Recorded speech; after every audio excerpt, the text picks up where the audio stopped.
In this video, I'm going to show you step-by-step instructions on how to replace the front display on the Google Pixel 8.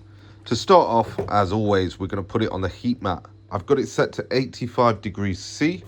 You can use a heat gun or hairdryer to achieve the same effect. However, the heat mat will distribute things evenly, and even for the sake of the video, I'm not going to neglect my heat mat just so I can show you me heating something up with a hairdryer. Once the phone is nice and hot to the touch, we're going to run a bead of isopropyl alcohol around all the edges of the phone.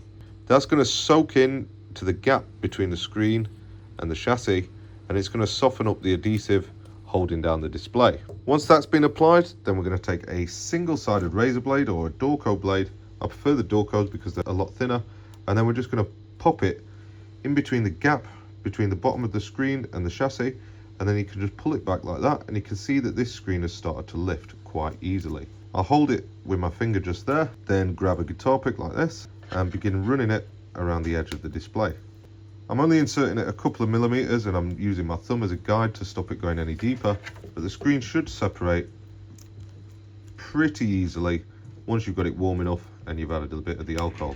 The phone opens up like a book, so it opens that way, so just bear that in mind when you're lifting it up. And this display is absolutely buggered at the top. You can see it's actually separated, look. So I'm not too worried about it getting any further damage. If your glass is just broken, then I would recommend taking your time because you can recycle those. But now that we've got the phone open, let's take it to the workbench where we can finish off the repair. I would recommend using something weighted to prop the screen up whilst you've got it open. A mug or something similar will do. I'll just use a bit of primer. And now that we're into the device, there's just one flex cable here that holds the display in place, and that's not even screwed down on this model. All that you have to do is get some tweezers, and you're going to push this back. It can be a bit awkward and a bit springy, but you're going to push that back until it lifts out like that, and then you can take it away. Store that safely for reinstallation later. And then to separate these screens, like, you don't even need a spudger. It's great. You can just hold the phone open in both hands like that, and then just pull it to separate it. Very, very easy. With these displays, the display that I'm using will have the fingerprint already attached to it.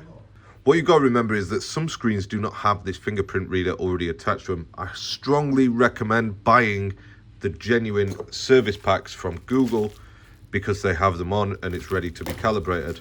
They look like this. They have the adhesive already attached, and it's very, very easy to transfer everything. All that you have to do is plug and play. There's a small amount of preparation work to do to the chassis of the phone. We need to clean it up and make sure that it's ready for the new display to sit to. So anywhere where there's a bit of adhesive left, we just need to use the tweezers to peel it away. Most of the time on this, the adhesive comes away nicely, and most of it in this case actually stuck to the back of the screen, so there's not that much to remove. Just make sure that you get all of it off before you go any further.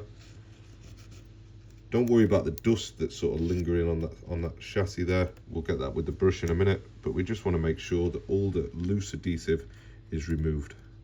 Obviously be careful when using metal tools around the chassis of the phone, because it's very easy to pop the battery or damage other components like the front camera, so just be aware. Now we can run a small bead of isopropyl alcohol along the edge of the chassis, and then using a soft brush like this one, we're going to just clean up and make sure that the chassis is nice and clean, ready to receive that new screen. Work your way around all four of the edges. So run the alcohol along and give it a good cleaning off. And make sure that you get right into the corners and they're nice and clean. So that, as far as I'm concerned, is prepped. Because I've got some primer on my desk, there's no harm in using a little bit of that around the edges, so just use it on a cotton bud if you have it available. I wouldn't recommend, if you're just doing this job one time, to buy primer just for that purpose, but this is just an additional thing that we do in the shop to make sure that it sticks really well, and this won't come separate over time. With these displays, they sometimes have a little bit of plastic film on the back cover, so make sure that you remove any films that's on there. And there's also a film on the camera lens here that we need to remove. So I'll just use the tweezers to get that. It's like a foamy one, this. It's a bit awkward. Hey, they don't make that easy. make sure that it's clear, because the film's blue on this side, look. It was tricking me. I thought there was another film on there until I peeled off the front one. And now you can see on the back of the new display, we've got a black film where there isn't one on the old one. And I very nearly left that on, to be honest, but this needs to come off as well. It's pretty well stuck down. So with that off, we're just going to plug it in. The most important thing here is just to make sure that it's plugged down flat, because it's very easy to plug it in a little bit or not enough. So the easiest way to make sure that it's plugged in is to obviously push it down a little bit and then use the back of the plastic spudger and just work your way along, putting a little bit of pressure on, making sure that it's sat flat. I had one back last week where it had come detached or it wasn't attached properly, and it caused all kinds of problems. Once I opened it up, I realized that it was our mistake and not a part problem, which is very rare with these phones. That's the part problem I'm talking about, not my mistake. So with that attached, just have a look at this little metal clip. When you remove it, they sometimes end up a little bit bent like that. Just use your fingers to bend it back into place. Grab it with the tweezers like that, and you'll be able to push it down in that slot there, and then push it down here until it clips into place. And that's pushing that connector down. That's nice and secure. Before you seal it up, it would be a good idea to make sure that the phone turns on. So go ahead. You can see we've got some sign of life there, and it's displaying an image, although it does need some juice in it because the battery's flat.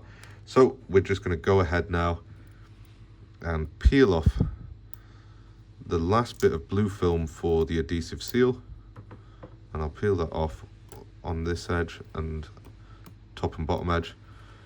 Once I've got it off those edges, I can fold the screen down so that I can pull it around this back side. Don't try and pull it from the inside like that, because it will snag on the cable and maybe damage it. So fold it down, push the screen in at the top, same way we removed it pretty much. Make sure that it all sits nicely all the way down, and then press it down like that. I find that these adhesives on these are best heat activated. So what I mean by that is to put it face down on the heat mat. I'm not going to show you this while I'm doing it, but I put it face down on the heat mat, and then I put a weighted object on top of it. It weighs about 1 kilo. It's like a nice piece of steel. And I'll put it face down on the heat mat with this on the back of it like that, and I'll leave it on there for 10 minutes, and it just puts a bit of pressure on the screen and a bit of heat. However, there is one more step that we need to complete, and that's recalibrating the fingerprint sensor. It says on the screen, calibration is required after repair.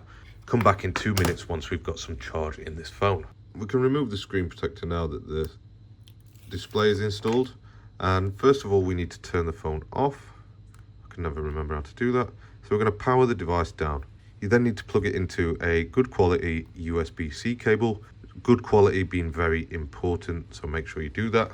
Now you're going to plug the USB-C cable into the PC and head to this website here, and you will be greeted with this screen. It says connect your Pixel, turn off your device, and enter fast boot mode by pressing and holding the power and volume down buttons for 3 seconds until the phone turns on. Fast boot mode looks a little bit like this, and once it's in that state, you don't have to do anything on the phone. It's all on the PC now.